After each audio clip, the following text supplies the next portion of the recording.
So hello everyone, welcome back to channel. कैसे हो आप सब? फाइनली हमारी यूनिट 3 आ चुकी है माइक्रो प्रोसेसर की, जिसका नाम है हमारा 8086। और ये सब्जेक्ट आपको पता है, ये हट चुका है। ये हम बेसिकली बना रहे हैं जिससे कि आप सबका ये सब्जेक्ट क्लियर हो सके। ठीक है, लास्ट ईयर है, जल्दी से इसे क्लियर कर लो। और हम भी वही टॉपिक करा रहे हैं जो कि बहुत ज़्यादा इंपॉर्टेंट है। ठीक है, पहले मैंने जो इंपॉर्टेंट टॉपिक्स की वीडियो बनाई थी, वही टॉपिक आपको उनका एक्सप्लेनेशन मिलेगा इन डेप्थ, जिससे कि आपको बहुत अच्छे से समझ आ सके। ठीक है, सो 8086 माइक्रो प्रोसेसर जो है वो हमारा 8085 का क्या है, अपडेटेड वर्जन है। ठीक है, मतलब कि उसके अंदर जो भी दिक्कत थी या फिर जो भी लगी, मतलब जो उसे यूज़ नहीं कर पा रहे थे, अपडेटेड वर्जन है ये। ठीक है, उसको थोड़ा अपडेट किया गया है, एक्सटेंड किया हुआ है। ठीक है, तो आपको है ना, मैं कहूँगा कि 8085 पहले पढ़ लो। आपको है ना लिंक मिल जाएगा वीडियो का डिस्क्रिप्शन में, प्लेलिस्ट का मिल जाएगा, वहाँ से चेकआउट करो उसे। और यूनिट 2 को पहले कंप्लीट करो। ठीक है, तो आपको है ना ये बहुत अच्छे से समझ में आएगी। देखो, समझ में तो आ जाएगी, लेकिन वो जब पढ़ लोगे ना तो आपको ईजिली समझ में आएगी और आप इजीली इसे कर पाओगे। ठीक है, सो फीचर्स हैं इसके अंदर, पिन डायग्राम है, आर्किटेक्चर है, फ्लैग रजिस्टर है, मेमोरी सेगमेंटेशन है एंड इंटरप्ट है। ठीक है, तो सबसे पहले हम देखेंगे क्या 8086 के फीचर्स। सो 8086 माइक्रो प्रोसेसर क्या है हमारा, डेवलप किया था किसने, इंटेल ने।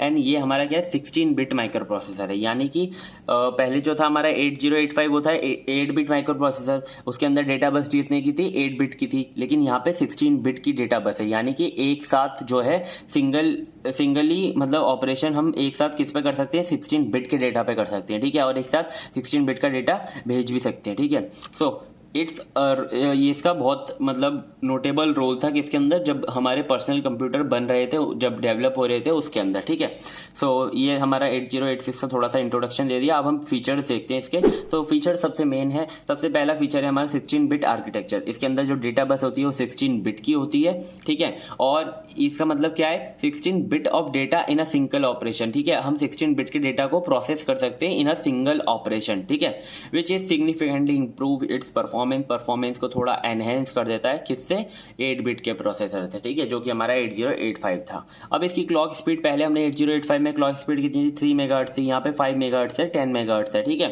फिर हमारी जो मेमोरी एड्रेसिंग है, यानी कि इसके अंदर कितने मेमोरी लोकेशन है, तो हमारी जो इसके अंदर जो मेमोरी लोकेशन है वो हमारे, पहले तो ये समझो कि एड्रेस बस इसके अंदर 20 बिट्स की है। ठीक है, तो इसके अंदर मेमोरी लोकेशन कितनी हुई, 2 की पावर 20। ठीक है, तो इसके अंदर आप 2 की पावर 20 मेमोरी को क्या कर सकते हो, एक्सेस कर सकते हो। ठीक है, और फिर देखते हैं registers. The 8086 has a rich set of register. ठीक है, अब देखो यहाँ पे जितने ये रजिस्टर है ना, आप आगे जाके इन्हें बहुत अच्छे से देखने वाले हो। ठीक है, चाहे वो पिन डायग्राम हो, चाहे वो आर्किटेक्चर हो, अगर आपने यहाँ पे रजिस्टर को एक बार देख लिया ना, तो वहाँ पे आपको बहुत अच्छे से समझ में आने वाले हैं। ठीक है, तो जनरल पर्पस रजिस्टर होते हैं इसके अंदर, जैसे कि वहाँ पे ए वगैरह थे, यहाँ पे क्या है हमारे AX, BX, CX, DX। ठीक है, ये सारे क्या है, जनरल पर्पस रजिस्टर है। ये सारे रजिस्टर किसके पास होते हैं, प्रोग्रामर के पास होते हैं। ठीक है, क्योंकि जब वो परफॉर्म करते हैं कोई भी डेटा के ऊपर ऑपरेशन, तो उस डेटा को कहाँ पे स्टोर करते हैं, जनरल पर्पस रजिस्टर के अंदर। ठीक है, फिर आता है सेगमेंट रजिस्टर। अब ये जो सेगमेंट रजिस्टर है, ये क्या करते हैं, सेगमेंट रजिस्टर जो आपकी मेमोरी है ना, मेमोरी में क्या है, इसके अंदर ना जो आपकी मेमोरी होती है वो सेगमेंट्स के अंदर डिवाइड होती है। ठीक है, यानी कि सेक्शन के अंदर डिवाइड होती है, तो उन सेक्शंस का जो एड्रेस है ना, वो हमारे सेगमेंट रजिस्टर रखते हैं। ठीक है, जैसे कि कोड सेगमेंट का रजिस्टर CS रखता है, डेटा सेगमेंट का रजिस्टर DS रखता है, स्टैक सेगमेंट का रजिस्टर SS रखता है, एक्स्ट्रा सेगमेंट का रजिस्टर ES रखता है। ठीक है,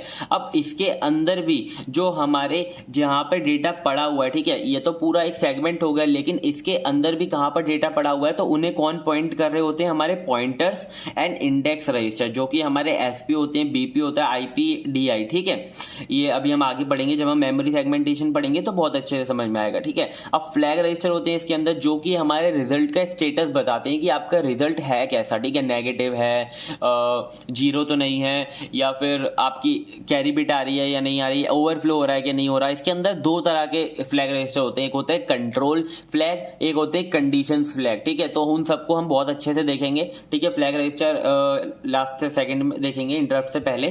ठीक है, तो आपको बहुत अच्छे से समझ में आएंगे। ठीक है, मैंने एक ओवरव्यू दे दिया सारे रजिस्टर्स का, जिससे कि आपको आगे समझने में दिक्कत ना आए। ठीक है, फिर आती है हमारी सेगमेंटेड मेमोरी। इसका मतलब वही है जो हमारा CS, DS ये सब है ना, मेमोरी को क्या कर दिया गया, सेगमेंट में डिवाइड कर दिया गया है। The 8086 uses a segmented memory model, dividing memory into segments of up to 64 kilobytes each, ठीक है। मतलब इसकी जो मैक्सिमम, हर एक सेगमेंट की जो मैक्सिमम रेंज हो सकती है वो 64 KB हो सकती है, ठीक है। इतना आया समझ में। अब देखो इंटरप्ट तो आपको पता ही होगा, कोई भी हम काम कर रहे हैं, कोई भी अगर कोई भी मतलब जैसे कि आप कोई काम कर रहे हो, वीडियो देख रहे हो, ठीक है, और वीडियो देखते देखते कोई मैसेज आ जाता है आपका, ठीक है, तो वो इंटरप्ट है। आपका मैसेज आ गया, आप मैसेज कैसा है, देखो मैसेज है ना एक मार्क्सेबल इंटरप्ट है, ठीक है। आप उसे देख भी सकते हो और नहीं भी देख सकते हो, ठीक है, इग्नोर भी कर सकते हो। तो एक इंटरप्ट क्या होता है, जो भी आप काम कर रहे हो उसके बीच में कोई भी रुकावट आना या फिर किसी और का सिग्नल आना, ठीक है, तो वो क्या हो जाता है, हमारा इंटरप्ट हो जाता है। अभी हम आगे देखेंगे अच्छे से, बिल्कुल चिंता करने की जरूरत नहीं है। तो हमारा 8086 क्या कर सकता है, हार्डवेयर और सॉफ्टवेयर दोनों इंटरप्ट को सपोर्ट कर सकता है, ठीक है, ये बताना चाह रहे थे यहाँ पे। सबसे पहले अब हम देखते हैं मेमोरी सेगमेंटेशन इन 8086। तो बेसिकली जो हमारा 8086 है ना, वो पाइपलाइनिंग को सपोर्ट करता है, ठीक है, यानी कि इसके अंदर ना कि जो ऑपरेशंस होते हैं वो पैरेलली भी हो सकते हैं, ठीक है। इसके अंदर मतलब एक ऑपरेशन हो रहा है, उसके साथ साथ भी दूसरा ऑपरेशन परफॉर्म होता है, ठीक है। हमने माइक्रो प्रोसेसर के अंदर देखा था तीन इंस्ट्रक्शन साइकिल होती है, मतलब इंस्ट्रक्शन साइकिल में तीन चीजें होती हैं। सबसे पहला होता है हमारा फैच करना, फिर उसे डिकोड करना और फिर एग्जीक्यूट करना। तो इसके अंदर फैचिंग और एग्जीक्यूटिंग एक साथ भी हो सकती है, ठीक है। मतलब कि माइक्रो प्रोसेसर में क्या होता है, 8086 में आपकी फैच भी एक साथ हो रही होती है और वहीं पर डिकोड और एग्जीक्यूट भी साथ में हो रहा होता है, ठीक है। तो उसके अंदर हमें ना मेमोरी सेगमेंटेशन की बहुत ज्यादा जरूरत पड़ती है, जिससे कि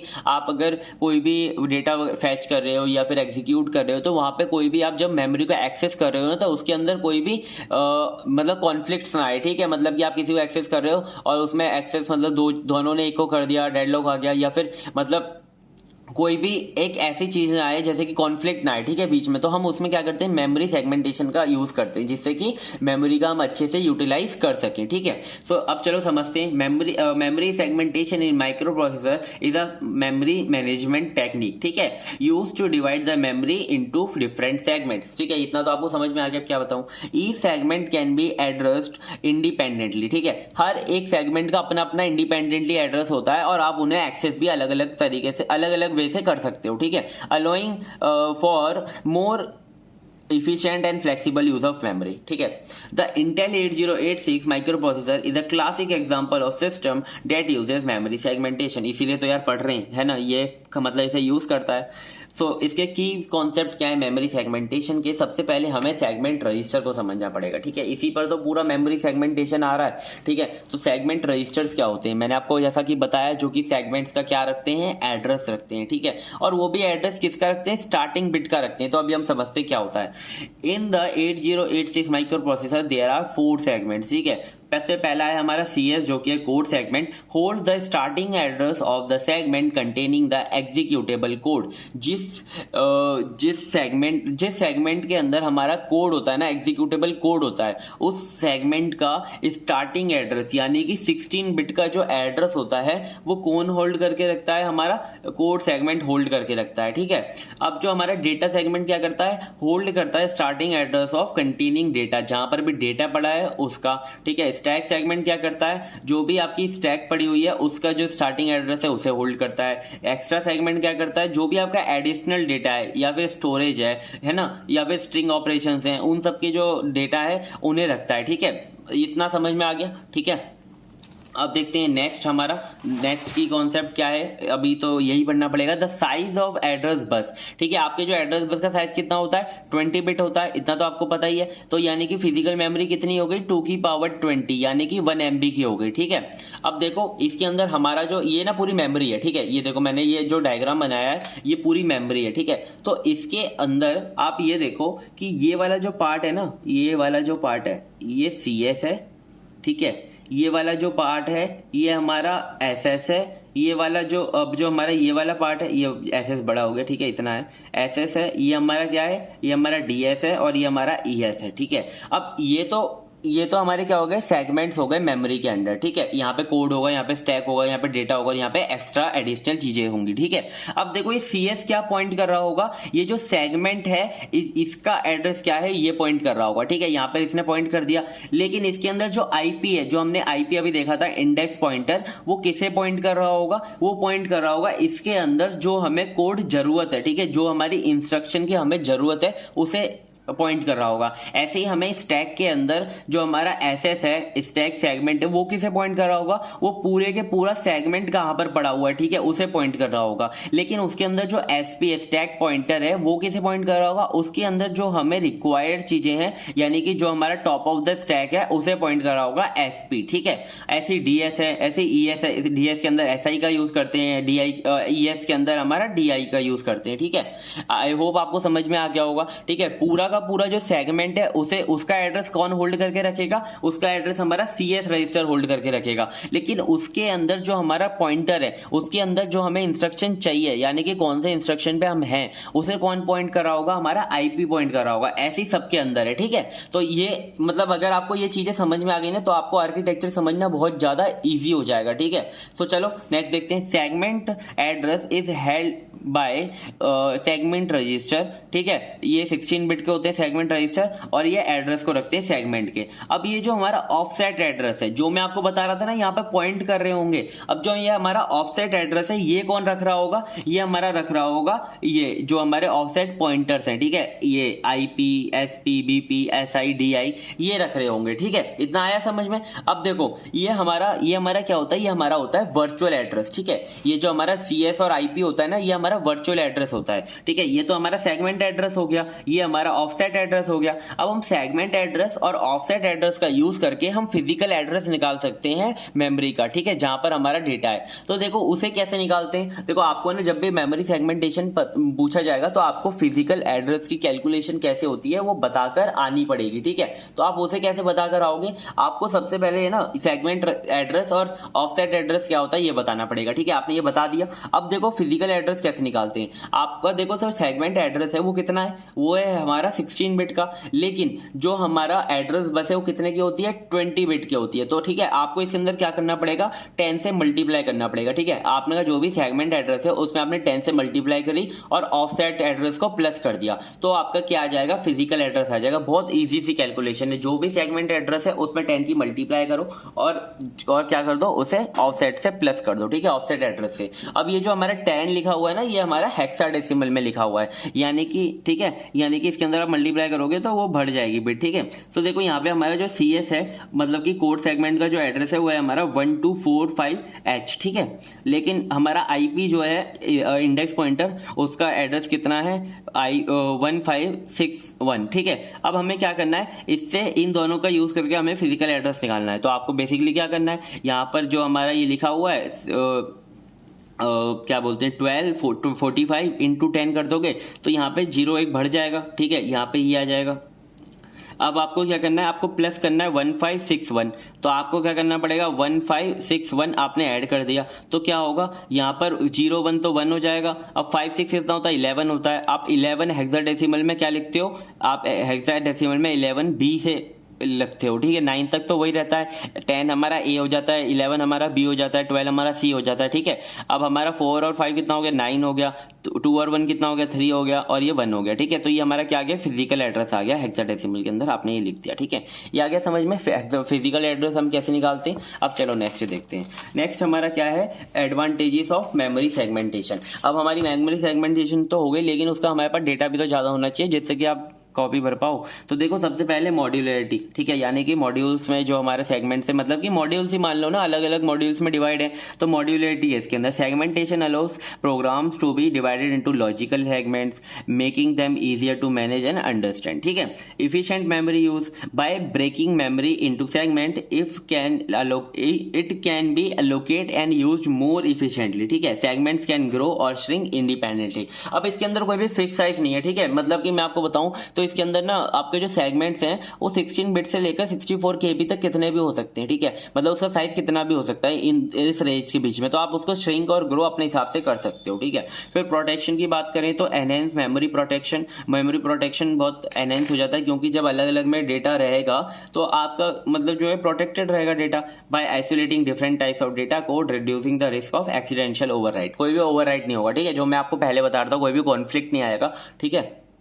आप है multitasking, it facilitate the multitasking by allowing multiple programs to run in separate memory segment without interfering with the each other. ठीक है, मतलब ऐसा नहीं है कि आपका एक सेगमेंट में काम हो रहा है तो आप दूसरा सेगमेंट आपका रुक जाएगा, आपके सारे सेगमेंट में एक साथ काम हो सकता है। ठीक है, तो मल्टीटास्किंग का भी इसके अंदर होता है। ठीक है, अब हमारा आता है 8086 का आर्किटेक्चर। ठीक है, ये बहुत ज़्यादा इंपॉर्टेंट है। 8086 का जो आर्किटेक्चर है हमारा, ये तो आपको पता है 16 बिट आर्किटेक्चर है, यानी कि इसके अंदर डेटा बस कितने की होती है, 16 बिट की होती है और एड्रेस बस होती है 20 बिट की। ठीक है, the architecture of Intel 8086 microprocessor is designed around 16 bit data bus and 20 bit address bus which allows it to address up to 1 MB मेमोरी। ठीक है, इतना आया समझ में। The architecture divide into 2 main functional units. ठीक है, basically इसके अंदर ना 2 मेन फंक्शनल यूनिट है। पहली है द बस इंटरफेस यूनिट, जो कि हमारा मैं आपको बताऊं तो फेच कर रही होती है डेटा मेनली, और जो हमारा एग्जीक्यूशन यूनिट है वो आपको पता है डिकोड और हमारा क्या कर रही होगी, उसे क्या कर रही होगी, एग्जीक्यूट कर रही होगी। ठीक है,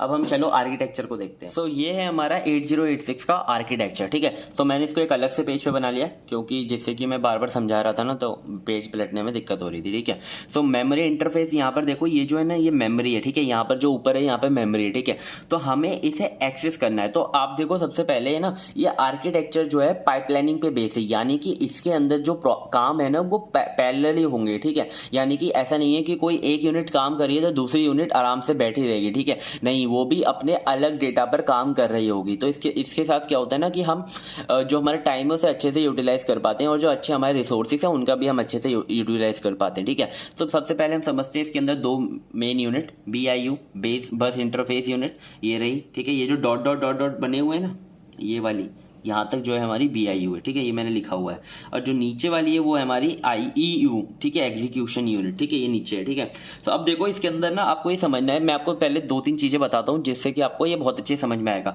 अब देखो ये ES CS SS DS ये हमने पहले पढ़ चुके हैं। ठीक है, ये हमारा मेमोरी सेगमेंटेशन में हमने देखा था, सेगमेंट रजिस्टर्स हैं। ठीक है, IP हमारा क्या है, जो कि CS के अंदर जो डेटा है उसे निकाल रहा होगा। ठीक है, मतलब उसके अंदर जो ऑफसेट है उसका एड्रेस दे रहा होगा। अब देखो अगर हमें SS का एड्रेस चाहिए यानी कि स्टैक पॉइंटर का एड्रेस चाहिए, तो यहां पर हमें आना पड़ेगा स्टैक पॉइंटर पे और बेस पॉइंटर पे। ठीक है, ये दोनों हमें निकाल के देंगे स्टैक पॉइंटर के अंदर जो हमारा ऑफसेट है उसका एड्रेस। ठीक है, अगर आपको टॉप ऑफ द स्टैक चाहिए तो आप स्टैक पॉइंटर से निकल जाएगा, लेकिन आपको स्टैक के अंदर कोई भी रैंडम पोजीशन चाहिए, मतलब इंस्ट्रक्शन चाहिए, तो आपको यहाँ पे BP का भी यूज करना पड़ेगा। आप इन दोनों का यूज करके निकालोगे। ठीक है, ऑफसेट को मैं आपको अभी पूरा आर्किटेक्चर एक साथ नहीं बता रहा हूँ, मैं आपको छोटे छोटे यूनिट्स बता रहा हूँ। ठीक है, ऐसे ही जब हम इसमें और भी ऑफसेट निकालेंगे तो हम इन सबका इंडेक्स का और पॉइंटर का यूज करेंगे, जो मैं आपको पहले बता चुका हूं। ठीक है, ये चीजें समझ में आई, ये चीज समझ में आ गई होगी, ये चीज समझ में आ गई होगी। ठीक है, अब ये जो है हमारा ये क्या है, इंस्ट्रक्शन 6 बिट। ठीक है, ये यहाँ पे क्या है, 6 बाइट की जो हमारी इंस्ट्रक्शन है वो आकर यहाँ पे स्टोर होती है। ठीक है,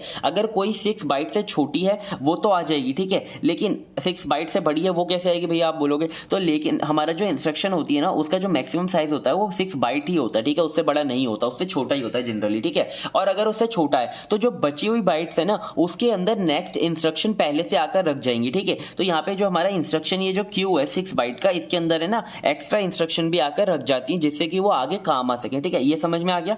अब देखो, अब है हमारा क्या, ये वाला एक तो ALU की तरह आपको सिंबल लग रहा होगा, ये वाला एक आपको ALU की तरह सिंबल लग रहा होगा। आप बोलोगे कि अब इसके अंदर ALU 2-2 क्यों है। ठीक है, मतलब कि हमें तो ऑपरेशन एक ही करना है तो 2-2 क्यों है, तो देखो इसके अंदर ना ये वाला जो आपका सिंबल है वो क्या परफॉर्म कर रहा होगा, ये वाली जो यूनिट है ये यूनिट आपका सेगमेंट और ये जो ऑफसेट है ना, ऑफसेट रजिस्टर जो ऑफसेट जो एड्रेसेस हैं इनका यूज कर क्या करेगी, फिजिकल एड्रेस को कैलकुलेट करेगी। ठीक है, फिजिकल एड्रेस का कैलकुलेट करेगी और मेमोरी में जाएगी और इंस्ट्रक्शन को फैच करेगी। ठीक है, इंस्ट्रक्शन को फैच करेगी। यहाँ पे देखो ये जो है ना आपका वो जो था P फिजिकल एड्रेस का जो वो था सेगमेंट रजिस्टर इनटू 10H यानी कि अपेंड कर देना है प्लस ऑफसेट एड्रेस। ठीक है, तो इससे हमारा क्या हो जाएगा, फिजिकल एड्रेस आ जाएगा, और ये वाला जो कैलकुलेशन है कौन कर रहा होगा, ये वाला जो यूनिट है वो कर रहा होगा। ठीक है, इतना आया समझ में। अब ये जो हमारा ALU है वो तो हमारा अर्थमेटिक लॉजिकल ऑपरेशन ही करेगा। ठीक है, अर्थमेटिक और लॉजिकल ऑपरेशन जो होते हैं हमारे एडिशन सब्ट्रैक्शन और एक्सऑर यही सब करेगा। ठीक है,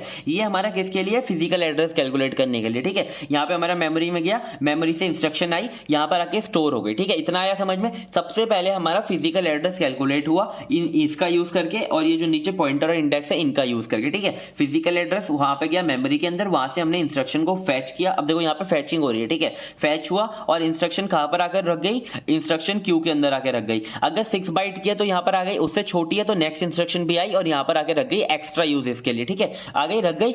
अब देखो ये हमारा प्रोसेस हो रहा है ना, उसके साथ साथ एग्जीक्यूशन भी होगा उससे पहले जो हमारी इंस्ट्रक्शन होगी, ठीक है, पहले उसे हम बाद में देखेंगे। पहले देखो फिजिकल एड्रेस हो गया, यहाँ पर हमारी इंस्ट्रक्शन आके सेव हो गई। अब क्या हुआ, इस इंस्ट्रक्शन को कौन उठाएगा, कंट्रोल सिस्टम उठाएगा, ठीक है। कंट्रोल सिस्टम क्या करता है, सबको बताता है कि करना क्या है, ठीक है, और इस जो इंस्ट्रक्शन है उसे क्या करता है, डिकोड करता है, ठीक है। सबको एक तो कंट्रोल सिग्नल्स देता है और इस जो इंस्ट्रक्शन है उसे डिकोड करेगा। तो देखो ये उसे क्या करेगा, डिकोड करेगा, उसके अंदर करना क्या है, ठीक है, वो डिकोड करके किसे बताएगा, एएलयू को बताएगा, ठीक है। एएलयू इसे करना क्या है या फिर इसे मतलब सबको बताएगा कि उसमें करना क्या है इंस्ट्रक्शन के अंदर। तो ये सब कौन, जैसे हमने टाइमिंग एंड कंट्रोल यूनिट देखी थी ना पहले वाले आर्किटेक्चर में, ऐसे इसके अंदर ही हमारा कंट्रोल सिस्टम है जो कि सबको बताता है, ठीक है, मतलब ऑर्डर देता है सबको, ये समझ सकते हो आप, ठीक है। अब इसने डिकोड कर लिया उसे, अब डिकोड करके यहाँ पे जगह एएलयू के अंदर, एएलयू के अंदर जो डेटा आएगा वो कैसे मतलब परफॉर्म होगा, उसके अंदर जो डेटा होगा ना वो सबसे पहले हम किसके अंदर स्टोर करते हैं, जनरल पर्पस रजिस्टर के अंदर। ये जो हमारा AH है, AL है, BH है, BL है, ये हमारे क्या है, जनरल पर्पस रजिस्टर है। यहाँ पर हमारे पास कितने 8 जनरल पर्पस रजिस्टर हैं, लेकिन इसके अंदर जो AH और AL है ये हमारे 8 बिट के होते हैं, ठीक है, 8 बिट के होते हैं। लेकिन इसके अंदर कोई भी आपका ऐसा इंस्ट्रक्शन आ जाती है या फिर ऐसा कोई डेटा आ जाता है जो कि हमारा 16 बिट का है, ठीक है, तो आपको क्या यूज करना पड़ेगा, आपको इन दोनों को कंबाइनली यूज करना पड़ेगा। तो आप अगर इनको कंबाइनली यूज कर रहे हो तो आप AX लिख सकते हो, BX लिख सकते हो, ऐसे आप इसे कंबाइन करके यूज कर सकते हो, ठीक है। तो ये हमारे क्या हो गए, जनरल पर्पस रजिस्टर हो गए। अब ALU क्या करेगा, उसे परफॉर्म करेगा और जो रिजल्ट है उसे वापस किसी एक उसके अंदर क्या बोलते हैं, जैसे इसके अंदर करेगा तो एक्यूमुलेटर के अंदर स्टोर करेगा, किसी के अंदर भी स्टोर करेगा, ठीक है, रिजल्ट को। और जो हमारा रिजल्ट है उसका स्टेटस कहां पे डालेगा, उसका स्टेटस डालेगा फ्लैग के अंदर कि वो कैसा है। हर एक ऑपरेशन के बाद जो रिजल्ट है उसका जो स्टेटस होगा वो फ्लैग रजिस्टर के अंदर आकर शो होगा, ठीक है। अब देखो ये बोलोगे यार ऑपरेंड क्या है, अब ऑपरेंड क्या है, ऑपरेंड है हमारा क्या, टेम्परेरी रजिस्टर। जैसे हमने 8085 के अंदर WZ देखे थे टेम्परेरी रजिस्टर, जो कि हमारे जब हम स्वैपिंग वगैरह या फिर कोई भी ऑपरेशन प्रोग्राम कर रहा होता है तो उसके अंदर कोई भी टेम्परेरी अगर हमें कोई भी डेटा हमें स्टोर करना है तो हम टेम्परेरी रजिस्टर का यूज करते हैं। ये हमारे स्पेशल रजिस्टर होते हैं, ये प्रोग्रामर के पास नहीं होते, ठीक है। ये जो होते हैं ना ABCD ये प्रोग्रामर के पास होते हैं, जनरल पर्पस रजिस्टर, ठीक है। इतना समझ में आया। अब देखो यहाँ पे जो हमारा एग्जीक्यूशन यूनिट है इसके अंदर डिकोड और एग्जीक्यूशन हो रहा है, ठीक है। तो ये एग्जीक्यूशन और यहाँ पे जब हो रहा होगा ना उसके साथ हमारा ये फिजिकल एड्रेस भी हो रहा होगा कैलकुलेट, और इंस्ट्रक्शन फैच भी हो रही होगी, ठीक है, उसके साथ डिकोड भी हो रहा होगा, ठीक है। ये सब चीजें कैसे चलती है, पैरेलली चलती है, ठीक है। इतना आया समझ में। पैरेलली का अगर मैं आपको एग्जांपल जैसे बताऊं तो यहाँ पे जैसे ना ये आप ऐसे लिख सकते हो, जैसे ये जो अपने 3 4 5 ऐसे ये लाइन बना ली, ठीक है। यहाँ पर एक हमारा क्या है, इंस्ट्रक्शन फैच होगी, यहाँ पर हमारी इंस्ट्रक्शन डिकोड होगी और यहाँ पे हमारी इंस्ट्रक्शन एग्जीक्यूट होगी, ठीक है। तो यहाँ पर क्या होता है 8085 में ये पहले ये होगा फिर ये होगा फिर ये होगा, ठीक है। लेकिन यहाँ पर क्या होगा कि आपका जो इंस्ट्रक्शन जब फैच हो रही होगी उसके साथ साथ जब डिकोड हो गई, ये तो हमारा पहला स्टेप हो गया, लेकिन जो नेक्स्ट इंस्ट्रक्शन है वो जब डिकोड हो रही होगी ना तभी यहाँ पे इंस्ट्रक्शन फैच हो जाएगी, ठीक है। और जब यहाँ पर एग्जीक्यूट हो रही होगी यहाँ पर इंस्ट्रक्शन डिकोड हो जाएगी, ठीक है, और आगे एग्जीक्यूट हो जाएगी। और ऐसी जब यहाँ पर जब हमारा डिकोड हो रहा होगा जब हमारी इंस्ट्रक्शन फैच हो जाएगी। तो ये क्या है, पाइपलाइनिंग का कॉन्सेप्ट है, यानी कि पैरेलली चीजें काम कर रही होंगी जिससे कि हमारा टाइम भी बचेगा और रिसोर्सेज का हम अच्छे से यूज भी कर पाएंगे। आई होप आपको आर्किटेक्चर समझ में आ गया होगा। मैंने यहाँ पे थ्योरी भी काफी कुछ लिख रखी है लेकिन मैंने सारी चीजें बताई दी आपको। यहाँ पे एक बार हम जब भी अच्छे से रीड कर लेते हैं, BIU क्या करता है, हमारा BIU हैंडल करता है सारे डेटा को और एड्रेस बस को, ठीक है, और उसके अंदर इंस्ट्रक्शन कैसे होगा, ठीक है, और मैनेज करता है इंस्ट्रक्शन क्यू को जो कि 6 बाइट की होती है, और कैलकुलेट करता है physical address for a memory access, ठीक है। ये मैंने आपको चीजें बता दी हैं। इसके अंदर अब देखो कंपोनेंट मेन 2 होते हैं, सेगमेंट रजिस्टर जो कि हमारे CS DS SS and ES, ये जो मैंने आपको पहले लिखकर बताया था मेमोरी सेगमेंटेशन के अंदर, वही सारा डेटा आपको यहाँ पर लिखना है जो कि ये लिखा हुआ है, देखो ये सारा जो लिखा हुआ है ना, ये सारी जो चीजें यही आपको वहां पर लिख कर आनी है, ठीक है। ये जो हमारे कंपोनेंट है यहाँ पे लिख दोगे, ठीक है। अब हमारी आती है इंस्ट्रक्शन क्यू। इंस्ट्रक्शन क्यू हमारी होती है 6 byte queue that perform that prefetches instruction from memory, ठीक है, allows the BIU to fetch the next instruction while the execution unit is decoding and executing, ठीक है। ये समझ में आया, मतलब कि 6 बाइट की इंस्ट्रक्शन को पहले से ही फैच करते रखती है क्यू के अंदर, और क्यू हमारा किस पर बेस होता है, फीफो पर, यानी कि फर्स्ट इन फर्स्ट आउट, यानी कि इसके अंदर जो हमारी पहली इंस्ट्रक्शन आएगी ना वही पहले जाएगी, ठीक है। इसके अंदर कोई भी ये नहीं है कि जो लास्ट में आएगी वो जाएगी, इसमें जो पहला आएगा वही जाएगा, फीफो पर होता है क्यू बेस्ड, आपको पता होगा, डेटा स्ट्रक्चर पढ़ाया आपने, ठीक है। इतना आया समझ में। अब देखो हमारा ये क्या अलाउ करता है, ये हमारा बीआईयू है ना अलग से, मतलब कि पैरेलली जो है आपके फैच कर सकता है नेक्स्ट इंस्ट्रक्शन को, जबकि हमारा ईयू क्या कर रहा हो, डिकोडिंग और एग्जीक्यूशन कर रहा हो, ठीक है। और देखो ओवर एक्सप्लेनेशन हो गया, आई नो, क्योंकि मैंने आपको पहले आर्किटेक्चर में बता दिया, फिर मैं बता रहा हूँ, लेकिन मैं बता रहा हूँ क्योंकि कोई भी दिक्कत ना आए, ठीक है। अब देखो एग्जीक्यूशन यूनिट क्या करती है, डिकोड करती है और एग्जीक्यूट करती है इंस्ट्रक्शन को। सबसे पहले कौन कौन से परफॉर्मेंस ऑपरेशन करती है, अर्थमेटिक एंड लॉजिकल ऑपरेशन करती है, और मैनेज करती है इंटरनल डेटा फ्लो को, यानी कि कैसे रजिस्टर के अंदर डेटा स्टोर होगा, फिर निकलेगा, फिर टेम्परेरी रजिस्टर में अगर आपको स्टोर करना है, ठीक है, फिर फ्लैग के अंदर स्टेटस आपको अपडेट करना है तो वो उसे भी परफॉर्म करती है, ठीक है। अब हमारे इसके कंपोनेंट कौन कौन से हैं, एक तो हमारा ALU जो कि हमारे ये ऑपरेशन कर रहा होगा, फिर हमारे general purpose register AX BX, देखो AX का नाम होता है एक्यूमुलेटर रजिस्टर, और ये किसके लिए यूज होता है, अर्थमेटिक ऑपरेशन करने के लिए ज्यादातर यूज होता है, इनपुट आउटपुट ऑपरेशन के लिए, ठीक है। अब हमारा BX क्या होता है, ये हमारा होता है बेस रजिस्टर, ठीक है, और ये किसके लिए यूज होता है, इंडेक्सिंग के लिए बेसिकली यूज होता है, ठीक है, इंडेक्सिंग परफॉर्म करने के लिए। और CX होता है हमारा काउंट रजिस्टर, जो कि यूज होता है लूप्स के अंदर ज्यादातर यूज होता है, या फिर शिफ्ट में रोटेट में यूज होता है, ठीक है, जब आपकी ऐसी इंस्ट्रक्शन आती है। DX होता है हमारा डेटा रजिस्टर, किसके लिए यूज होता है, मल्टीप्लीकेशन के लिए या फिर डिवीजन के लिए यूज होता है, ठीक है, और इनपुट आउटपुट ऑपरेशन के लिए भी यूज होता है। अब है हमारा next pointer and index register. Pointer and index register में आपको पहले ही बता चुका हूँ किसके लिए यूज होते हैं, बेसिकली ये मतलब ऑफसेट एड्रेस ग्रैब करने के लिए यूज होते हैं, ठीक है। स्टैक पॉइंटर आपका टॉप ऑफ द स्टैक को पॉइंट कर रहा होता है। बेस पॉइंटर आपका किसके लिए यूज होता है, आपके स्टैक के अंदर कोई भी बेस एड्रेसिंग अगर आपको करनी है, कोई भी रैंडमली आपको जाकर निकालना है कोई भी डेटा, तो आप उसका यूज करते हो। ऐसा ही होता है हमारा सोर्स इंडेक्स, जो कि ऑफसेट निकाल रहा होता है DS का। DI होता है हमारा ऑफसेट निकाल रहा होता है ES का, ठीक है। ये मैं आपको 2-3 बार बता चुका हूं। अब हमारा फ्लैग रजिस्टर, फ्लैग रजिस्टर के अंदर होते हैं हमारे दो तरीके के, होता है कंडीशन फ्लैग और एक होता है हमारा कंट्रोल फ्लैग। कंडीशन फ्लैग होते हैं हमारे carry flag, parity, auxiliary carry and zero and sign, ये सारे हम 8085 में देख चुके हैं। इसके अंदर नए बस क्या है, डायरेक्शन, इंटरप्ट एंड ट्रैप, ठीक है। और एक और होता है इसके अंदर ओवरफ्लो फ्लैग, ठीक है, ओवरफ्लो फ्लैग हम देखेंगे, ठीक है। ऑपरेंट, अब हम ऑपरेंट क्या होता है, हमारे टेम्परेरी रजिस्टर होते हैं जो कि प्रोग्रामर के पास नहीं होते, ठीक है। इतना आया समझ में। अब आते हैं कंट्रोल सिस्टम। कंट्रोल सिस्टम क्या मैनेज कर रहा होता है, sequence of operation required to execute an instruction, ठीक है।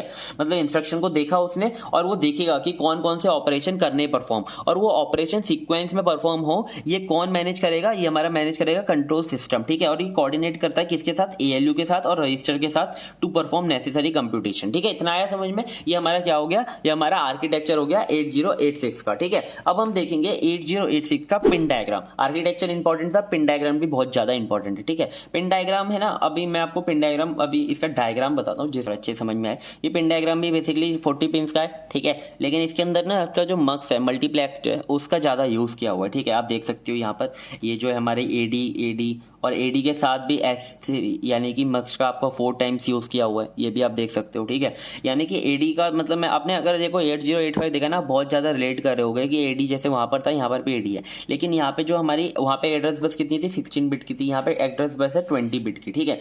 तो चलो जल्दी जल्दी इस सारे यूनिट्स, इस सारे पिंस को समझते हैं। सबसे पहले तो आप इतना समझ लो, इसके अंदर जो हमारी फर्स्ट है 20 है और जो हमारी 40 है, ये हमारी क्या है, ये हमारी है ग्राउंड पिन और फिर पावर सप्लाई पिन कह सकते हो, ठीक है। ये जो हमारी है, ये तो हमारी ग्राउंड पिन हो गई, ये हमारी VCC हो गई पावर सप्लाई के लिए, ठीक है। और इसके अंदर मेनली है ना एक चीज होती है minimum mode and maximum mode, ठीक है। मतलब कि अगर आपका ये मिनिमम पे है तो ये क्या करेगा, ये जितने भी ये वाली इंस्ट्रक्शन है ना, ये वाली जो इंस्ट्रक्शन है आपकी, इनको ले रहा होगा, ठीक है। लेकिन अगर ये मैक्सिमम मोड पर है तो ये ग्राउंड से कनेक्टेड होगा, मतलब ये देखो इस मिनिमम मोड पे तो ये VCC से कनेक्टेड होगा, ठीक है। अगर ये मैक्सिमम मोड पे तो ये ग्राउंड से कनेक्टेड होगा और ये वाली इंस्ट्रक्शन ले रहा होगा, ठीक है। ये नेक्स्ट कॉन्सेप्ट है, आपको इससे ज्यादा मतलब ज्यादा बस इतना जो मैं बता रहा हूँ इतना समझ लो, मैक्सिमम मोड और मिनिमम मोड अलग कॉन्सेप्ट है इसका, ठीक है। और ये इतना समझ लो, ठीक है, बस आपको ये इंस्ट्रक्शन याद रखनी है। अब जो मैं आपको बताता हूँ, सबसे पहले हम क्या देखेंगे, जो हमारी ज्यादातर जो हमारी पिन्स हैं इनको अगर हमने कर लिया तो हमारा आधा जो है हमारा पिन डायग्राम कवर हो जाएगा, ठीक है। तो AD को देखते हैं सबसे पहले, एड्रेस एंड डेटा बस को, ठीक है। एड्रेस एंड डेटा बस AD 0 से लेकर AD 15 तक, यहाँ पर आप देख सकते हो AD 0 से लेकर AD 15 तक, ठीक है, ये मतलब यहाँ तक आ रही है, ठीक है, यहाँ पर 14 तक आ जाएंगे और यहाँ पर 15 आएगी, ठीक है। तो ये तो इसके साथ तो कोई भी और कोई नहीं है, लेकिन मल्टीप्लेक्सिंग किसके साथ हो रही है, ये D के साथ हो रही है, ठीक है। यानी कि कुछ टाइम के लिए एड्रेस बस बना रहेगा और कुछ टाइम के लिए इसके अंदर डेटा स्टोर होगा, मतलब जाएगा, ठीक है, डेटा स्टोर नहीं होगा, मतलब डेटा ट्रांसफर या फिर मूव होगा, ठीक है, एक जगह से दूसरी जगह। तो देखो इसके अंदर क्या होगा कि हमारा जो AD है इसको हम कैसे पता लगा सकते हैं, जैसे कि हमने 8085 में देखा था, ALE जो सिग्नल है हमारा, देखो यहाँ पे लिखा हुआ है ना ALE, ये रहा ALE, अगर हमारा 1 है, अगर ALE हमारा 1 है तो इसके अंदर क्या होगा, एड्रेस होगा। अगर ALE हमारा 0 है तो इसके अंदर क्या होगा, डेटा होगा, ठीक है। इतना समझ में आ गया, ये हमारी मल्टीप्लेक्सिंग यूज होती है। और आपको बस ये याद रख लेना यार, 2 से लेकर 16 तक आपको AD लिख कर आना है और 39 पर AD लिखना है, ठीक है। अब इसके बाद भी AD आएगा, लेकिन उसके साथ क्या आ जाती है, हमारे स्टेटस सिग्नल आ जाते हैं, ठीक है। स्टेटस सिग्नल क्या है अभी मैं आपको बताता हूँ। जब हमारा AD ये ना 16, 17, 18, 19 और इसके साथ क्या है, स्टेटस सिग्नल है, ठीक है। तो इसके साथ भी मल्टीप्लेक्सिंग का यूज हुआ है। तो इसके अंदर क्या है कि जो हमारा address and status signal lines है, ठीक है, लाइन्स है, इसमें क्या होगा कि हमारा हाई ऑर्डर एड्रेस बस होगी इसके अंदर, ठीक है, हाई ऑर्डर एड्रेस बस होगी। यानी कि हाई ऑर्डर एड्रेस बस क्या, यानी कि जो हमारे ऊपर के, जैसे कि आप लो एड्रेस पे बोलो तो 16 का जो स्टार्टिंग का एड्रेस होता है वो हमारा लो एड्रेस हो गया, और जो हमारा 16, 17, 18, 19 तक है वो जो 4 बिट है वो हमारी हायर एड्रेस हो गया, ठीक है। तो उसके साथ क्या हुआ है, मल्टीप्लेक्स किया हुआ है किसके साथ, स्टेटस सिग्नल्स के साथ, ठीक है। तो अगर हमारा ALE 1 है तो ये जो सिग्नल है ना, यहाँ पर जो ये वाला सिग्नल है, अगर हमारा ALE 1 है तो क्या होगा, इसके अंदर एड्रेस और डेटा बस होगी, ठीक है, मतलब कि एड्रेस होगा बेसिकली, जैसे कि यहाँ पर आप देख सकते हो, यहाँ पर अगर 1 है तो इसके अंदर एड्रेस ही है, तो यहाँ पर क्या होगा, एड्रेस होगा। लेकिन क्योंकि डेटा तो हमारा होगा ही नहीं, क्योंकि डेटा तो हमारा 16 बिट में ही फ्लो हो जाएगा, तो यहाँ पर क्या होगा, एड्रेस होगा। लेकिन ALE अगर आपका 0 है तो यहाँ पर क्या होंगे, सिग्नल्स होंगे, स्टेटस सिग्नल्स होंगे, ठीक है। इतना आपको समझना है बस। ये वाला तो इसमें ALE अगर 1 है तो यहाँ पर हमारा एड्रेस होगा, अगर 0 है तो यहाँ पर डेटा होगा, ठीक है। लेकिन अगर हम इस वाले की बात करें, इसकी, तो यहाँ पर अगर आपका ALE 1 है तो यहाँ पर ये वाला आ जाएगा, इसके अंदर एड्रेस होगा, और अगर आपका 0 है तो यहाँ पर ये वाला आ जाएगा, जो कि हमारे स्टेटस सिग्नल्स होंगे, ठीक है। अब स्टेटस सिग्नल्स क्या होते हैं वो देखते हैं, ठीक है। इसमें स्टेटस सिग्नल में जो SC और S3 है, S3 और S4 है, ठीक है, बेसिकली S3 और S4 है, वो क्या इंडिकेट कर रहे होते हैं, ये इंडिकेट कर रहे होते हैं 8086 अभी फिलहाल की बस साइकिल में कौन सा सेगमेंट यूज कर रहा है, ठीक है, एक्सेस कर रहा है।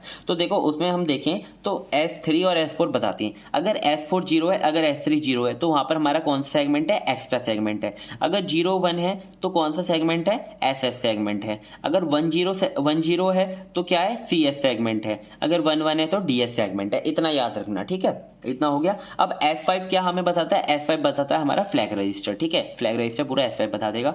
अब जो S6 है हमेशा हमेशा 0 रहता है, और S7 है, अब S6 तक था, S7 हमारा BHE के साथ है, अभी BHE बताऊंगा क्या है आपका, ठीक है। और ये जो है हमारा S7 क्या रहता है, हमेशा 1 रहता है, ठीक है। इसमें ज़्यादा आपको ज़्यादा घुसने की जरूरत नहीं है, बस मैं जितना बता रहा हूँ उतना याद रखो, ठीक है।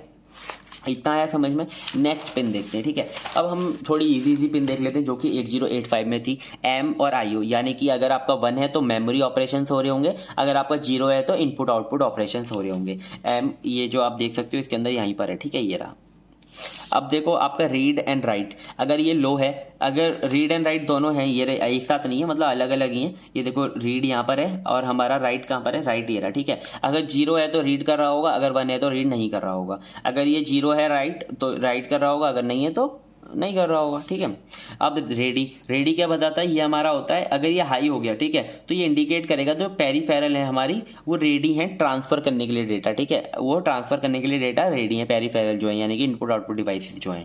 अब रीसेट क्या करता है, रीसेट हमारा रीसेट कर सकता है प्रोसेसर को, ये मैं पहले बता चुका हूँ। अब आता है हमारा मेन NMI, ठीक है, ये हमारा नॉन मार्क्सेबल इंटरप्ट होता है, और इसको है ना, मतलब ये आ गया ना, ये बहुत ज्यादा हाईएस्ट प्रायोरिटी पर होता है, यानी कि मतलब ये आ गया ना तो आपको सब कुछ छोड़कर इसको जाना पड़ेगा और इसको टाइम देना पड़ेगा, ठीक है। इतना समझ में आ गया। अभी हम इसे आगे देखेंगे इंटरप्ट के अंदर, तो मैं यहाँ पर ज्यादा बता नहीं रहा, ठीक है, और अच्छे से देखेंगे, बिल्कुल चिंता मत करो। अब आता है हमारा क्या, BHE, यानी कि बस हाई इनेबल। अगर आपका ये लाइन, ये जो हमारा BHE आ गया तो देखो this line is used to enable D15 to D8 ऑफ D0 to D15। अगर जो आपका D0 से लेकर D15 तक है ना, उसमें से जो आपका D0 से लेकर D8 है ना, या D8 है ना, हाँ नहीं, D8 से लेकर D15 है, यानी कि जो आपका हायर जो आपका डेटा है, ठीक है, D8 से लेकर D15 तक, उसे ये क्या करता है, अनेबल कर देता है। ठीक है, इतना आएगा समझ में, बस हाई एनेबल। अब ये जो हमारा S7 है तो हमारा हमेशा 1 ही रहता है। अब आता है हमारा NTR, ठीक है, ये हमारा होता है इंटरप्ट रिक्वेस्ट। इसे भी हम आगे देखने वाले हैं, hardware interrupt and depends on status of interrupt flag. ठीक है, ये किस पर डिपेंड करता है, हमारा इंटरप्ट फ्लैग पर डिपेंड करता है। अगर हमारा इंटरप्ट फ्लैग 1 है तो हमारा INTR चलेगा, अगर इंटरप्ट फ्लैग नहीं है तो क्या करेगा, ये नहीं चलेगा। ठीक है, यानी कि मतलब ये मार्क्सेबल है। आप इसको जाकर, अगर ये ना किस पर डिपेंड कर रहा है, आपका फ्लैग पर डिपेंड कर रहा है। अगर आपका जो इंटरप्ट फ्लैग है, अभी हमें ना इसके अंदर एक इंटरप्ट फ्लैग भी होता है, 805 में नहीं था, लेकिन इसके अंदर एक इंटरप्ट फ्लैग भी होता है, अभी हम फ्लैग रजिस्टर के अंदर पढ़ेंगे। ठीक है, अगर ये 1 है फ्लैग तो ये क्या होगा, परफॉर्म होगा, लेकिन अगर नहीं है, ये 0 है तो ये परफॉर्म नहीं होगा। इतना आया समझ में। अब देखते हैं नेक्स्ट हमारा INT है। बेसिकली ये जो हमारा इंटरप्ट है उसे एक्नॉलेजमेंट करने के लिए कौन होता है, हमारा INT होता है, इंटरप्ट फ्लैग होता है, इंटरप्ट एक्नॉलेजमेंट होता है। ठीक है, अब होता है हमारा DEN आप देख सकते हो यहाँ पर हमारे पास है मौजूद DEN, डेटा इनेबल। ठीक है, ये क्या करता है, it is use to enable trans receiver. ठीक है, ट्रांस रिसीवर को यह करता है, अनेबल कर देता है। एक ट्रांस रिसीवर हमारा डिवाइस है जो कि यूज करता है data from data address data bus. ठीक है, ये जो हमारी एड्रेस डेटा बस है, इसमें से डेटा कौन निकाल रहा होगा, ये हमारा ट्रांस रिसीवर ही निकाल रहा होगा। ठीक है, और उसको अनेबल करने के लिए कौन आता है, DEN आता है। ठीक है, इतना है समझ में। अब होता है हमारा नेक्स्ट DTNR क्या है, डेटा ट्रांसमिट एंड रिसीव। अगर आपको डेटा ट्रांसमिट करना है तो आप DT को परफॉर्म करो, अगर आपको डेटा रिसीव करना है कहीं से तो आप R को लगा दो। ठीक है, यही होता है इसके अंदर। अब आता है हमारा HOLD एंड HLDA। होल्ड क्या होता है हमारा, this signal indicate the processor that external device are requesting to access the address and data bus. ठीक है, बेसिकली ये प्रोसेसर को ये सिग्नल देता है कि आपके जो एक्सटर्नल डिवाइसेस हैं वो रिक्वेस्ट कर रहे हैं एड्रेस और डेटा बस को क्या करने के लिए, एक्सेस करने के लिए। ठीक है, और HLDA क्या होता है, उसका अगर आप एक्नॉलेजमेंट भेज रहा है प्रोसेसर तो होल्ड एक्नॉलेजमेंट आ जाएगा, यानी कि हाँ ठीक है, पता चल गया। ठीक है, तो एक्नॉलेजमेंट इसके लिए यूज होता है। ठीक है, अब मिनिमम एंड मैक्सिमम मोड, अगर आपका मिनिमम मोड है तो आपका जो 8086 है वो कैसे काम करेगा, सिंगल प्रोसेसर की तरह काम करेगा। लेकिन अगर आपका मैक्सिमम मोड है तो कैसे काम करेगा, आपका किसके साथ काम करेगा, मतलब मल्टीपल प्रोसेसर्स के साथ क्या कर सकेगा, काम कर सकेगा, को प्रोसेसर के साथ काम कर सकेगा। तो इसमें क्या है, मैक्सिमम मोड ये होता है। ठीक है, और ये किससे कनेक्टेड होता है, ग्राउंड से कनेक्टेड होता है। इतना आ गया समझ में। ज़्यादा देखो डीपली जाने की जरूरत नहीं है, मैक्सिमम मिनिमम में इतना ज़्यादा रखो। अगर आपका मिनिमम मोड है तो ये कैसे काम करेगा, सिंगल माइक्रो प्रोसेसर की तरह काम करेगा। लेकिन अगर ये मैक्सिमम मोड है तो वो और भी माइक्रो प्रोसेसर के साथ साथ में काम कर सकेगा। ठीक है, और ये ग्राउंड में कनेक्टेड होगा और ये VCC में कनेक्टेड होगा। ठीक है, अब आता है नेक्स्ट हमारा lock. It indicate that other system bus master have do not been allowed to gain control of a system bus. यानी कि लॉक है ना, बेसिकली जब देखो मैक्सिमम मोड है, देखो यहाँ पर ये समझो, यहाँ पर ये जब मैक्सिमम मोड आ जाएगा तो हमारे मल्टीपल माइक्रो प्रोसेसर आ जाएंगे। तो क्या होगा, जो हमारे मल्टीपल प्रोसेसर होंगे, अगर वो कोई एड्रेस बस और डेटा बस को यूज़ कर रहा है, कोई जैसे कि हमारे एक M1 है, एक M2 है, एक M3 है। ठीक है, अब हमारा जो M3 है वो हमारा क्या कर रहा है, वो हमारा किसी एड्रेस और डेटा बस को यूज़ कर रहा है। तो ये लॉक सिग्नल डाल देगा कि ठीक है भाई, मैं अभी यूज़ कर रहा हूँ, ठीक है, आपके पास कोई राइट नहीं है, आप उसको जाके एक्सेस करो। तो क्या होगा, उससे कॉन्फ्लिक्ट कम होगा। तो लॉक सिग्नल यहाँ पर यूज़ होता है। ठीक है, इतना आया समझ में। नेक्स्ट क्या, इतने पेन समझने की जरूरत है, ज़्यादा पेन समझने की जरूरत नहीं है। अगर आपको लगता है 1-2 रह गई तो वो इतना छोड़ भी सकते हो। ठीक है, अगर आपको चाहिए तो आप रीड भी कर सकते हो, क्योंकि बहुत ज़्यादा बड़ा वीडियो हो जाता है। ठीक है, मैं आपको सारे पेन वगैरह बताऊँ तो ये आप देख सकते हो पेन डायग्राम, और एक बार 2-3 बार बना के देखना तो आपको याद हो जाएगा। ठीक है, बस इतना याद रखना, अगर आपका मिनिमम है तो ये वाले सारे आपके पेन्स चल रहे होंगे, लेकिन अगर आपका मैक्सिमम है तो ये वाले सारे पेन्स चल रहे होंगे। ठीक है, इतना आया समझ में। नेक्स्ट देखते हैं हमारा फ्लैग रजिस्टर इन 8086। ठीक है, फ्लैग रजिस्टर्स क्या होते हैं, बेसिकली ये क्या बताता है, ये हमारा स्टेटस बताता है रिजल्ट का। ठीक है, जो भी आपका ALU ऑपरेशन परफॉर्म करेगा, हर एक ऑपरेशन के बाद जो आपका रिजल्ट अपडेट होगा उसके साथ उसका स्टेटस फ्लैग यानी कि फ्लैग रजिस्टर भी अपडेट होता है। ठीक है, कि उसका वो जो रिजल्ट आया है वो कैसा है, क्या उसके अंदर साइन नेगेटिव है, क्या वो 0 है। ठीक है, वो सब बताता है। तो इसके अंदर देखो बेसिकली हमारे कौन कौन से फ्लैग हैं। एक है हमारा carry flag, parity flag, auxiliary carry flag, zero flag, sign flag, trap flag, interrupt flag, direction flag and overflow flag. देख रहे हो कितने सारे फ्लैग हैं, ठीक है। इसके अंदर कंट्रोल फ्लैग हैं ये 3, और ये जो है सारे ये हमारे कंडीशन फ्लैग हैं, ठीक है। अब हमारा कैरी फ्लैग है जो कि CF लिखा हो जाता है, और इसमें हमारा बिट 0 पर होता है ये। और अगर आप कैरी फ्लैग को 1 कर रहे हो तो मतलब कि आपका जो मोस्ट सिग्निफिकेंट बिट है उसके अंदर कोई कैरी आ रही है, ठीक है। जो आपकी लास्ट की बिट है उसके अंदर कैरी आ रही है, ठीक है। और अगर 0 है तो कैरी नहीं आ रही है, ठीक है। अगर आपका पैरिटी फ्लैग है यानी कि नंबर ऑफ वंस आपके जो रिजल्ट है उसके अंदर इवन है तो पैरिटी फ्लैग 1 हो जाएगा। अगर आपके नंबर ऑफ वंस 0 है तो वो 0 हो जाएगा, ठीक है। आपका रिजल्ट जैसे कि 0 1 1 1 आया तो इसके अंदर नंबर ऑफ वंस कितने हैं, 3 है, तो मतलब इसके अंदर क्या है, पैरिटी नहीं है तो ये 0 हो जाएगा, ठीक है। अगर नंबर ऑफ वंस आपके 2 है यानी कि इवन है तो क्या हो जाएगा, ये 1 हो जाएगा, इवन पैरिटी है इसके अंदर। अब आता है हमारा auxiliary carry flag. Auxiliary carry flag basically है ना ये होता है हमारा 4th बिट पर, ठीक है। ऑक्सिलरी कैरी फ्लैग जब ही आता है जब ये मैं आपको पहले बताता हूँ, ये आपकी 8 बिट की इंस्ट्रक्शन पर ही एप्लीकेबल होता है, ठीक है। 8 बिट की इंस्ट्रक्शन के अंदर अगर आपकी लीस्ट जो 4 बिट है उसके अंदर कोई अगर कैरी आ जाती है तो क्या होगा, ये सेट हो जाएगा, ठीक है। जो आपकी लीस्ट जो आपकी लोअर जो 4 बिट होती है उसके अंदर अगर आपकी कोई कैरी आ जाती है तो क्या होगा, कैरी का तो मतलब पता है ना कि एक ऊपर आ जाता है, तो वो कैरी जो है वो कौन बता रहा होगा, AF बता रहा होगा, यानी कि ऑक्सिलरी कैरी फ्लैग बता रहा होगा अगर 4 बिट के अंदर कोई कैरी आ जाती है, इतना समझ लो, ठीक है। लोअर निबल भी कहते हैं उसको। और 0 फ्लैग क्या होता है, अगर आपका रिजल्ट 0 हो जाता है तो ये 1 हो जाएगा, अगर नहीं होता तो ये 0 हो जाएगा, ठीक है। अब आता है साइन फ्लैग। अगर आपका नेगेटिव है रिजल्ट तो वो 1 हो जाएगा, अगर पॉजिटिव है तो 0 हो जाएगा। ट्रैप फ्लैग, ये देखो आप ट्रैप फ्लैग समझो, नया है ना, तो देखो ट्रैप फ्लैग क्या होता है, ये 8th बिट पर होता है, और इसके अंदर क्या होता है कि अगर ट्रैप फ्लैग आपका लगा हुआ है, ठीक है, यानी कि ये 1 है, तो आपकी जो एग्जीक्यूशन होगी, जो आपका जो मतलब कोई भी ऑपरेशन हो रहा है उसकी जो एग्जीक्यूशन होगी इंस्ट्रक्शन की, वो स्टेप बाय स्टेप होगी, यानी कि सिंगल सिंगल स्टेप होंगे और फिर आपका रिजल्ट अपडेट होता रहेगा, ठीक है। लेकिन अगर ये 0 है तो आपका क्या होगा कि पूरा का पूरा प्रोग्राम एक साथ एग्जीक्यूट हो जाएगा, ठीक है। इतना आया समझ में। इंटरप्ट फ्लैग क्या होता है, अगर 1 है तो इंटरप्ट, हाँ भाई ठीक है इंटरप्ट है ना। अगर 0 है तो इंटरप्ट नहीं है, डिसेबल हो जाएगा इंटरप्ट जो भी होगा। डायरेक्शन फ्लैग, ये देखो आपने INTR में देखा था ना, अगर ये 1 है तो आपका इंटरप्ट इनेबल है, हाँ भाई हम इंटरप्ट पे जाएंगे काम करेंगे, लेकिन वो डिसेबल है तो INTR नहीं चलेगा, ठीक है। अब आता है हमारा डायरेक्शन फ्लैग। डायरेक्शन फ्लैग क्या होता है, देखो determine the direction for string operation, ठीक है। मतलब आपकी जो स्ट्रिंग ऑपरेशन होते हैं उनकी डायरेक्शन को बताता है। अगर 1 है तो वो ऑटो डिक्रीमेंट होगा, अगर वो 0 है तो ऑटो इंक्रीमेंट होगा, ठीक है। स्ट्रिंग जो है आपकी पीछे की तरफ जाएगी अगर 1 होगा तो, अगर वो 0 है तो वो आगे की तरफ जाएगी, इतना समझ लो।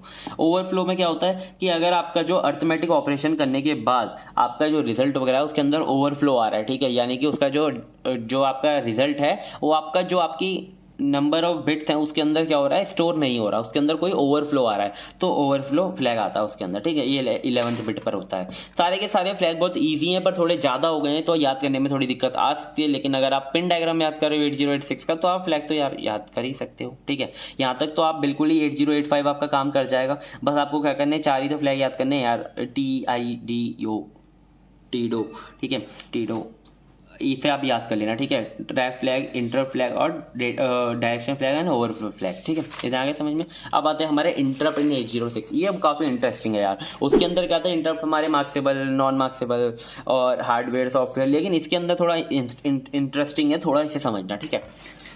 The interrupt system in 8086 microprocessor is a crucial feature that allows the CPU to respond to event and condition that occur during program execution, ठीक है। मतलब कि इंटरप्ट क्या ऐसा सिस्टम है जो कि 8086 माइक्रोप्रोसेसर को बताता है कि जाओ भाई जो भी आपका इंटरप्ट आया है, जो भी ऐसा इवेंट अकर हुआ है उसे जाके रिस्पॉन्ड करो, ठीक है, और जो भी आप कर रहे हो उसे रोको।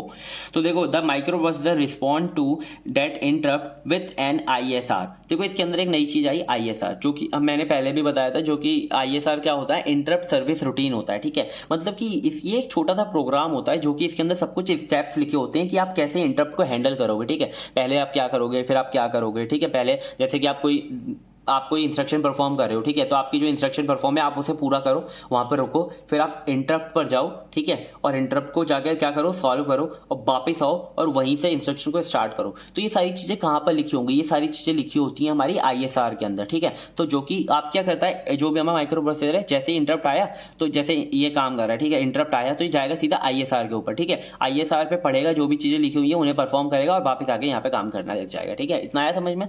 मतलब इसे किसी से मतलब नहीं है, क्या इंटरप्ट वगैरह आया ये सीधा ISR पे जाएगा कि भाई ऐसा इंटरप्ट आया, अब उसे बताओ कैसे हैंडल करना है, तो वो बता देगा हैंडल करना है, ठीक है। मतलब ये समझ सकते हो आपकी एक है ना गाइड है या फिर कोई डिक्शनरी है जहाँ पर आपका लिखा हुआ है सब कुछ कि कहाँ पर सब कुछ कैसे इंटरप्ट को आप हैंडल करते हो, ठीक है। ISR ये होता है, इतना सा समझ लो बस। अब देखो इंटरप्ट होता है, इंटरप्ट हमारे दो टाइप के होते हैं, hardware interrupt and software interrupt, मैं आपको बता चुका हूँ। हार्डवेयर इंटरप्ट हमारे दो टाइप के होते हैं, होता है मार्क्सेबल इंटरप्ट, एक होता है नॉन मार्क्सेबल इंटरप्ट, ठीक है। अब हमारा जो मार्क्सेबल इंटरप्ट होता है वो हमारा INTR, ये हमारा मार्क्सेबल है, यानी कि आप इसे इग्नोर भी कर सकते हो। और कैसे आप इग्नोर कर सकते हो, अगर आपका इंटरप्ट फ्लैग 1 है तो आप इसे इग्नोर नहीं कर सकते, ठीक है। अगर आपका इंटरप्ट फ्लैग 0 है तो आप इसे इग्नोर कर सकते हो। नॉन मार्क्सेबल इंटरप्ट जैसे कि आपकी लाइट चली गई, ठीक है, यानी कि आपका पावर ऑफ हो गया, तो ये नॉन मार्क्सेबल इंटरप्ट है। अब आप पावर ऑफ में थोड़ी ना आप कंप्यूटर चलाओगे, ये आपका क्या हो गया, नॉन मार्क्सेबल इंटरप्ट हो गया, ये इसको आपको जाके करना ही पड़ेगा परफॉर्म, ठीक है। इतना आया समझ में।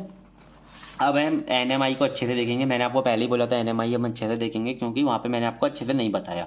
It is a single pin non maskable hardware interrupt which can not be disable, ठीक है, ये कभी भाई डिसेबल नहीं हो सकता। हाईएस्ट प्रायोरिटी इंटरप्ट, अब देखो IP loaded from 0008H and CS is loaded from 0000AH, यानी कि यहाँ पर आपका ये पड़ा होगा, यहाँ पर जाकर आपको लोड करना पड़ेगा आपके IP और CS को, ठीक है। ये आपका क्या होता है, वेक्टर एड्रेस होता है, ठीक है। यहाँ पर आपका ISR पड़ा होता है अगर आप NMI में हो, ठीक है। तो आप जाओगे यहाँ पर ISR लोड करोगे, इससे आपको क्या हो जाएगा, आप यहाँ से फिजिकल एड्रेस बेसिकली कैलकुलेट कर पाओगे, ठीक है। और ये कौन सा टाइप होता है, ये हमारा टाइप 2 का इंटरप्ट होता है, ठीक है, यानी कि इसकी हाईएस्ट प्रायोरिटी होती है। और टाइप है ना, अगर आपको नहीं आ रहा समझ में तो अभी हम आगे देखने वाले हैं सारे टाइप्स, 256 टाइप हैं, ठीक है। तो मतलब सारे नहीं देखेंगे यार, बता दूंगा आपको, ठीक है। अब देखो हमारा होता है INTR मैं आपको पहले ही बता चुका हूँ, ये हमारा जनरल पर्पस इंटरप्ट है, आप इसे एनेबल भी कर सकते हो, डिसेबल भी कर सकते हो, किसका यूज़ करके, इंटरप्ट फ्लैग का यूज़ करके। Can receive any interrupt type, ठीक है, ये किसी भी टाइप का हो सकता है। और वेक्टर एड्रेस कहाँ होता है इसका, एक्सटर्नल हार्डवेयर ही बताएगा वेक्टर एड्रेस भी इसका, ठीक है। फिर आता है हमारा software interrupt, it can be generated by inserting the instruction INTA, आप डायरेक्टली INTA लिखो और आपका कौन सा टाइप है आप उसके आगे लिख दो, ठीक है। तो आप उससे क्या कर पाओगे, आपका जो सॉफ्टवेयर इंटरप्ट है उसे जनरेट कर पाओगे, ठीक है। There are 256 software interrupt available in 8086, ठीक है। तो आप देख सकते हो यहाँ पर ये जो हमारा INT टाइप लिखोगे आप, ये सिंटेक्स है इसका, और यहाँ पे आप टाइप में 00 से लेकर FFH तक लिख सकते हो, ठीक है, यानी कि 00255, ठीक है। अब देखो यहाँ पे जो हमारा टाइप 0 होता है वो होता है हमारा डिवाइड एरर, अगर डिवीजन में कोई ओवरफ्लो हुआ है, आपका क्वोशंट वगैरह बाहर निकल गया, ठीक है, आपके रिजल्ट से, तो क्या होगा, आपका डिवाइड एरर आएगा। और टाइप 1 होता है हमारा सिंगल स्टेप, यानी कि आपका ट्रैप फ्लैग अगर ऑन है तो आपका ये सिंगल स्टेप, यानी कि आप एक एक करके इंस्ट्रक्शन को क्या करोगे, परफॉर्म करोगे, तो ये सिंगल स्टेप आता है। फिर टाइप 2 होता है हमारा NMI, जो कि होता है हमारा ये सबसे क्रिटिकल इवेंट होता है, ठीक है, ये इसको जाके करना ही पड़ेगा। टाइप 3 होता है हमारा, किसके लिए यूज होता है, आपके जो डिबगिंग, यानी कि आप ये ना बेसिकली सिंगल स्टेप यानी कि डिबगिंग, पहला आपने स्टेप किया, चेक करा भाई सब कुछ ठीक है, आप दूसरा स्टेप किया, आपने चेक करा सब कुछ ठीक है। अब आपने जैसे 2-3 स्टेप चेक कर लिया, आप उसमें क्या कर सकते हो, ब्रेक डाउन डाल सकते हो, हाँ ठीक है, इतने स्टेप तो कंप्लीट है हमारे, तो वहां पे आपको ब्रेक डाउन डालना है, तो आप किसका यूज करोगे, टाइप 3 का यूज करोगे, used for setting break down in debugging, ठीक है। अब देखो टाइप 4 होता है हमारा इफ ओवरफ्लो फ्लैग से सेट, अगर आपका ओवरफ्लो सेट है तो क्या होगा, ओवरफ्लो होगा तो टाइप 4 हो जाएगा वो। अगर 5 से लेकर हम 31 की बात करें तो वो होते हैं हमारे एडवांस्ड माइक्रो प्रोसेसर के लिए रिजर्व, ठीक है। अब हमारे 32 से लेकर 255 तक की बात करें तो किसके लिए होते हैं, यूजर्स के लिए होते हैं, अगर उसको कोई इंटरप्ट जनरेट करना है। तो आई होप आपको इंटरप्ट सारे समझ में आ गए होंगे, ठीक है। मैंने बहुत अच्छे से कोशिश करी आपको समझाने की, ठीक है, मैंने जितना देखा है ना इंटरनेट वगैरह पे काफ़ी हार्ड लैंग्वेज में बताया हुआ है, ठीक है, सच बता रहा हूँ। और अगर आपको यहाँ पे समझ में आ गया है तो प्लीज़ यार वीडियो को लाइक करो और प्लीज़ कमेंट करके जाया करो प्यारा सा, जिससे कि मेरे को मोटिवेशन आता है और मैं और वीडियोज़ बनाता हूँ, ठीक है।